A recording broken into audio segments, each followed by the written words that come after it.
Bonjour et bienvenue dans cette nouvelle vidéo dans laquelle on va essayer d'avancer ensemble un peu plus le chemin de l'amour, du bonheur, de la prospérité, de la joie et de la bonne humeur. Aujourd'hui, je vais aborder avec vous un peu des sujets, on va dire, karmiques, énergétiques, appelez-les comme vous voulez. Car ce qu'on constate aujourd'hui, c'est cette ambiance anxiogène. Et si on est arrivé aujourd'hui, qu'on a fait confiance à des personnes qui défendent nos intérêts, sous prétexte qu'ils nous vendent des arguments sécuritaires. Sauf que ces arguments sécuritaires n'ont pas lieu d'être. Parce que quand on vous vend, on vous dit oui, on va vous protéger des voleurs. Si vous avez déjà vu mes vidéos, vous voyez très bien, vous avez bien compris, ou certaines de mes vidéos, vous avez bien compris que un voleur, pour qu'il rentre dans ma vie, il faut que je sois voleur. Donc il faut que je vole pour que je puisse avoir quelqu'un qui vient récupérer une énergie qui ne m'appartient pas. Donc le voleur, il a là tout son rôle. Donc le voleur, c'est pas un voleur, le voleur, c'est pas un méchant. Le voleur, c'est la personne chargée par l'univers de venir récupérer chez toi tout ce que tu as récupéré chez les autres et que ça ne t'était pas dû. D'accord? Et je vais vous donner quelques exemples qui peuvent vous paraître, qui peut-être pourront vous éclairer un peu. Mais quand vous avez un travail dont vous n'avez rien à foutre, ou vous en foutez complètement. Bon, c'est pareil, hein? Et que vous attendez juste la paix à la fin du mois. Donc vous faites ce travail avec un désintérêt total, et vous dites, bah, je m'en fous, j'attends juste ma paix à la fin du mois. Et bien là, vous devenez un voleur. Car l'argent que vous allez recevoir à la fin du mois, c'est un argent qui n'a pas été l'argent, c'est de l'énergie. Donc vous voulez recevoir de l'énergie, mais vous ne donnez pas de l'énergie. Et en l'occurrence, à la fin du mois, vous allez bien évidemment recevoir un chèque. Un chèque, ou peu importe ce que c'est, de l'espèce, un virement, et qui représente l'énergie que vous n'avez pas donnée. Donc à partir de ce moment-là, quand vous faites ce travail pour lequel vous n'avez aucune passion, eh bien vous devenez un voleur. Et donc cette énergie qui ne vous appartient pas, elle ne peut pas rester dans votre vie. Du coup, soit elle va partir sous la forme d'un cambriolage, d'un vol, de tout ce que tu veux, soit elle va partir sous la forme d'un PV, soit elle va partir sous la forme d'un accident ou autre perte matérielle. Mais ceci arrive tout simplement parce que le boulot que tu fais ne te plaît pas et que tu ne donnes pas ton énergie, ou du moins l'énergie que tu donnes n'est pas à la hauteur du salaire que tu reçois. Ça, c'est en ce qui concerne le vol. Donc, et après, il y aura un mec qui va arriver en disant « Oui, moi, je vais te protéger contre les cambriolages. Vote pour moi. » Bon. Pareil pour les agressions. Donc, voilà. Donc, il y a des agresseurs de partout maintenant. Hein, ok. Donc, maintenant, les gens n'osent plus sortir de chez eux. On n'ose plus te donner la parole. On n'ose plus te dire bonjour. On n'ose plus rien faire. Parce que forcément... bon, on va dire en particulier, la jante féminine est plus touchée que la jante masculine. Donc, il y a ce fameux agresseur maintenant. Donc, on a le voleur, je vous explique. Maintenant, qu'est-ce qu'on fait de cet agresseur qui vient vous agresser? Vous êtes la pauvre victime. Sachez que dans cet univers, il y a des lois. D'ailleurs, c'est comme ça que j'aurais dû commencer cette vidéo. Dans l'univers, il y a des lois. Des lois incontournables et des lois infranchissables. On ne peut pas négocier.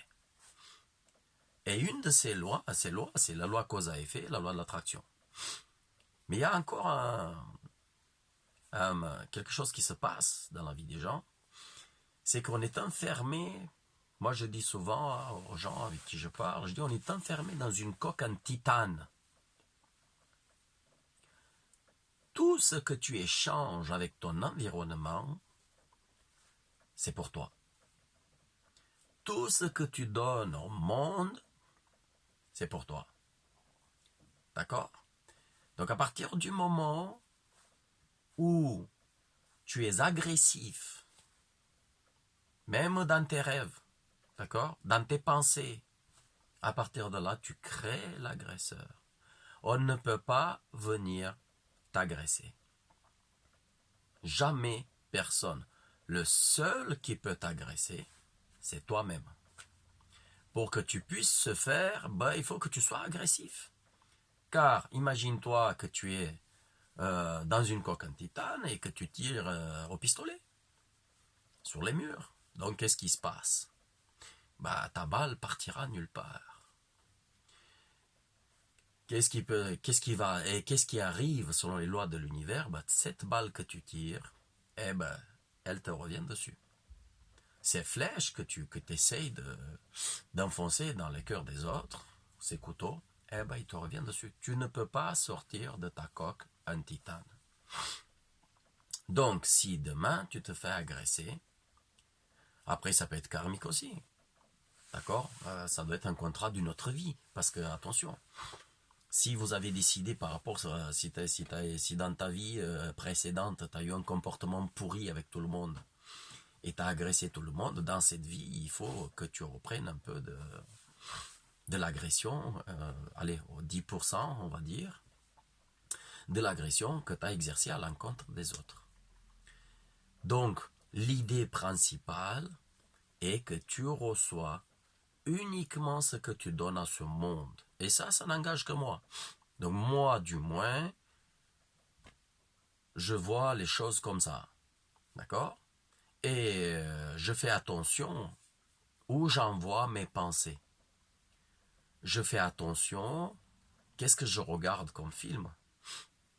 Car si tu agresses le mauvais acteur, le méchant dans le film, le méchant, personne n'aime le méchant parce que l'être humain est profondément bon. Ok? Donc, dans l'univers, il y a des lois incontournables. Tu recevras toujours ce que tu donneras à ce monde. Toujours, toujours, toujours. Juste prends ton temps de surveiller tes pensées. Juste prends ton temps de surveiller tes paroles. Prends ton temps de surveiller tes émotions. Et tu verras que c'est ce qui revient à toi en permanence et rien d'autre. Donc si tu voles, il faut que tu voles. Pour qu'on puisse te voler, il faut que tu voles. Pour qu'on puisse t'agresser, il faut que tu agresses. Pour qu'on puisse te faire du mal, il faut que tu fasses du mal. Pour qu'on puisse t'exploiter, il faut que tu exploites. Pour qu'on puisse te mentir, il faut que tu mens. Donc tout ce qui se présente dans ta vie, à l'extérieur, c'est tout ce qu'il y a en toi à l'intérieur. Pour qu'on soit raciste avec toi, il faut que tu sois raciste. Donc, à partir de là, je pense que on se trompe de coupable et on se trompe de combat. D'accord? Donc, quand je me fais voler, la question que je dois me poser, ce n'est pas de lutter contre un certain voleur. Je dois me poser la question, mais où est-ce que je vole? Qu'est-ce qui se passe? Où est-ce que je fais rentrer et de quelle façon je fais rentrer de l'énergie dans ma vie qui ne m'appartient pas? Parce que regarde, l'univers a envoyé cette personne pour récupérer, pour qu'il y ait un rééquilibrage. Quand je me fais agresser ou quand quelqu'un est méchant avec moi, la première question à me poser, c'est, premier réflexe, c'est pas de combattre la personne qui est en face, c'est pas de l'agresser. C'est de me dire, mais où est-ce que je suis méchant? Et avec qui? Car voilà ce qui se passe dans ma vie. Et je sais que ce qui se passe dans ma vie n'est que le résultat de mes sentiments et de mes pensées et de ce que j'ai donné à ce monde. Car le monde, il y a cette loi incontournable dans laquelle le monde te donnera uniquement ce que tu lui donnes. Uniquement ce que tu lui donnes. Donc n'attendez pas, tout en étant méchant, tout en étant exécrable avec les autres, n'attendez pas à ce que quelqu'un soit gentil avec vous. Car c'est totalement interdit dans l'univers. C'est pas possible. On ne peut pas être gentil avec vous tant que vous êtes méchant. Ne vous pensez pas en sécurité parce que vous avez des systèmes d'alarme et parce que on a des téléphones portables maintenant pour appeler la police. Ne croyez pas que vous allez être en sécurité en étant un agresseur, en agressant le monde. Même si vous agressez les acteurs dans un film, la situation d'un film. Ce sont des situations karmiques qui ne vous concernent pas, sur lesquelles vous pouvez tout simplement regarder, mais vous n'avez pas le droit de vous impliquer de manière émotionnelle. À partir du moment où vous vous impliquez de manière émotionnelle et vous émettez des jugements, ces émotions, ces jugements que vous allez émettre au monde, vont venir et vont modifier votre vie. Et pourtant, vous êtes en train de regarder un film qui n'a strictement rien à voir avec vous. Vous allez donner de la haine à ce film, vous allez recevoir de la haine. Vous allez donner de l'amour, vous allez recevoir de l'amour. Vous allez juger, vous allez être jugé à votre tour. Car telles sont les lois. Et donc, on nous pousse à chaque fois à commenter, à donner son avis, à participer de manière plus ou moins directe dans des événements qui n'ont rien à voir avec nos vies, strictement rien à voir. Et on débite des pensées et des sentiments qui ne nous concernent pas, mais par contre qui nous touchent directement dans nos vies. D'accord? Donc si tu veux changer ta vie, surveille tes pensées et tes sentiments. Fais attention à ce que tu vas regarder à la télé, car l'être humain est profondément bon.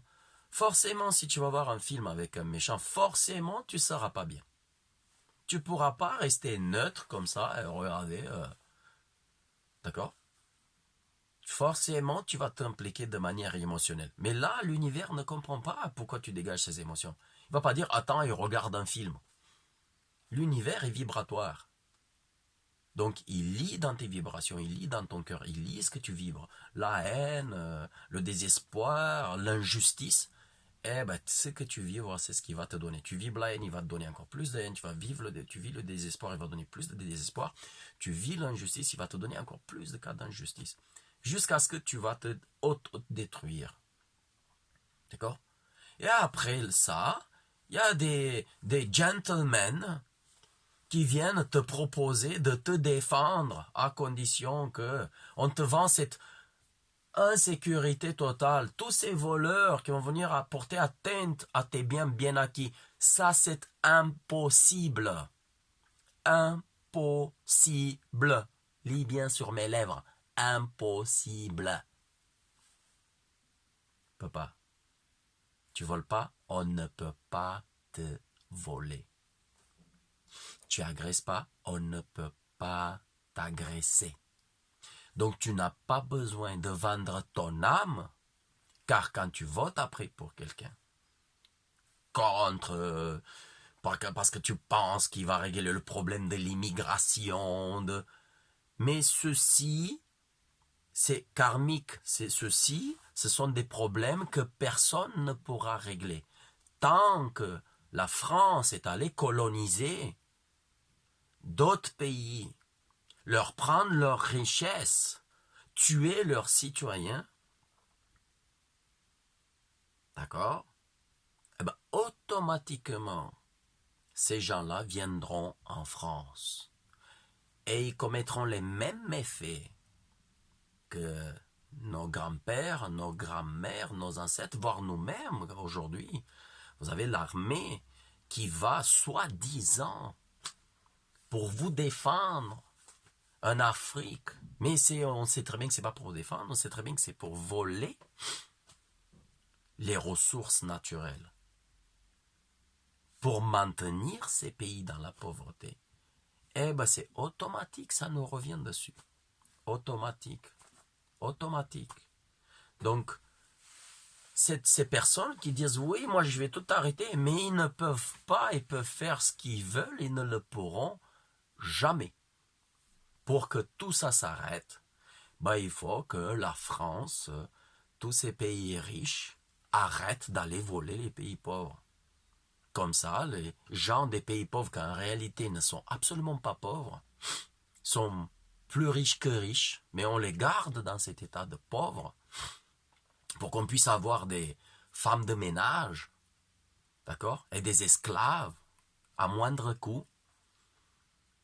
Ok? On va dire ça, c'est des pays pauvres, mais ils ne le sont pas pauvres. Ils sont vraiment, vraiment, vraiment pas pauvres. Comme la France n'est pas un pays pauvre, la France n'a pas besoin d'aller voler les autres. Mais sauf que ces gens qui nous gouvernent, eux, ils ont besoin de dire je suis le dominant. Je domine tel ou tel ou tel ou tel pays. Et pour dominer tel ou tel pays, ben, je lui supprime l'eau, je lui supprime la nourriture et je lui vole ses biens. Comme ça, je dis non, mais toi, t'es un pays pauvre, tais-toi. Mais en réalité, il n'y a pas de pays pauvre. C'est comme les êtres humains. Chacun est venu ici expérimenter la vie et chacun est venu ici avec un talent. Et chacun est indispensable à l'autre pour évoluer. Bon, à l'échelle des pays, c'est la même chose. Chaque pays a une richesse qui est censée servir aux autres pays et servir à des échanges entre les pays, d'accord? Je te donne ceci, tu me donnes cela. Il n'y a aucun pays qui n'a rien. Ça, c'est ce qu'on essaye de nous faire croire.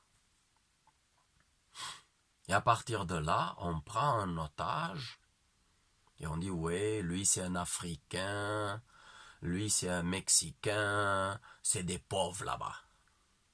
Non, c'est une pauvreté créée parfois de manière inconsciente par nous tous.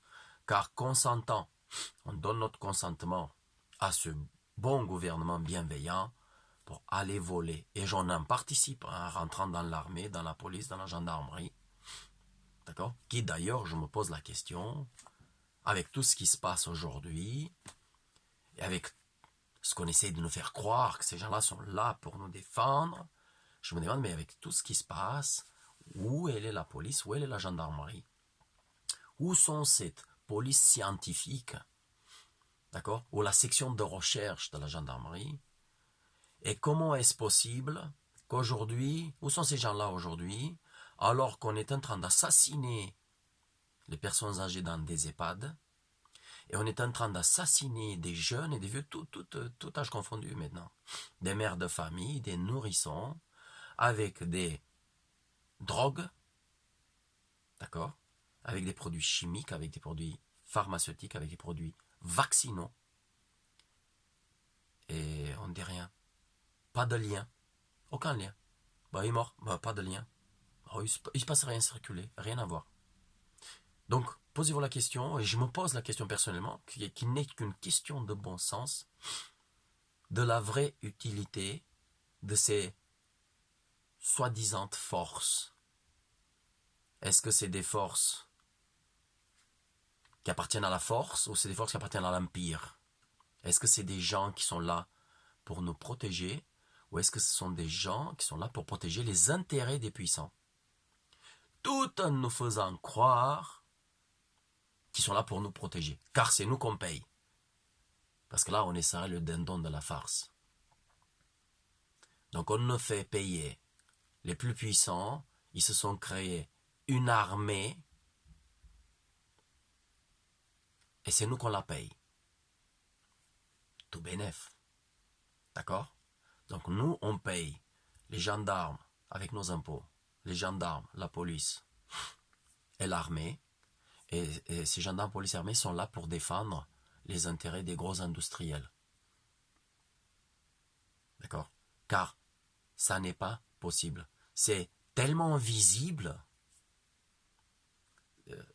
que tu te dis, mais attends, mais comment est-ce possible que toutes ces brigades de recherche, tous ces laboratoires scientifiques, où sont tous ces grands policiers, tous ces grands enquêteurs qui ne voient pas le gros canular, qui nous prennent tous en otage, y compris leurs familles?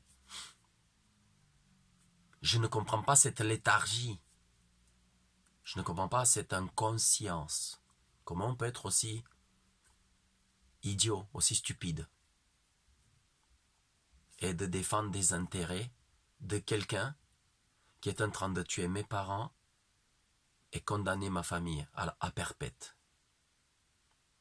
Bon, après ça, c'est qu'une question de bon sens. Hein, okay? Je n'accuse personne de rien. Hein, ces gens-là ont toujours le temps de nous montrer qu'ils sont là pour nous et pour la justice et pour faire des recherches et des enquêtes. Police scientifique, brigade, tel leur nom. Hein, et que c'était pour nous. Ce qui aujourd'hui, ça m'étonnerait fort. Mais bon, au bénéfice du doute. On laisse le bénéfice du doute. Mais posez-vous ces questions. Si vous êtes policier ou gendarme ou militaire, posez-vous ces questions. Quels sont les intérêts que vous êtes en train de défendre? Qui est-ce que vous êtes en train de contrôler? Et qui est-ce que vous êtes en train de soumettre? Est-ce vraiment des bandits? Est-ce vraiment des voyous? Et pensez à ces lois de l'univers. Pensez aux lois immuables, inattaquables et incontournables. Et faites un tour dans vos vies. Regardez un peu dans vos vies ce qui se passe. Hein? Et après, peut-être vous aurez compris. Voilà. Donc, je pense que je vais arrêter ici cette vidéo dans laquelle on a essayé d'avancer un peu plus sur le chemin de l'amour, du bonheur, de la prospérité, de la joie et de la bonne humeur surtout. Car la bonne humeur, c'est la bonne santé. Voilà, merci d'avoir visionné cette vidéo et à bientôt pour de nouvelles vidéos. Au revoir.